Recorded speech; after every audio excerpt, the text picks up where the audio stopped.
Provisioning tutorial. Step 8. Add a job to combine mappings. In this step, we'll put our AD account create mapping into a job, which lets us execute it. Let's begin. Go to Output, Jobs. Click Add. Enter a job name. For this example, we'll call it HR 500 AD, following the convention source system _ target system. Click Add. Now we will configure the job. Click Add for the job configuration pane. A new job item is added. For this example, we'll select a type of CRUD. For the name, we'll select the HR 500 AD user create a mapping.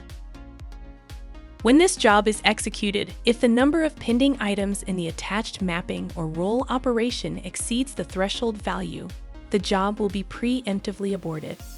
For this example, we'll increase the threshold to 1,000. Click Save. Now we will evaluate the job. Go to the Execution tab. Click Evaluate. After a few moments, the status changes to Initialize. This job will execute 585 user create operations. We could execute the job immediately by clicking Run. But for this example, we'll instead schedule the job to run on a regular basis. This concludes the provisioning tutorial step 8.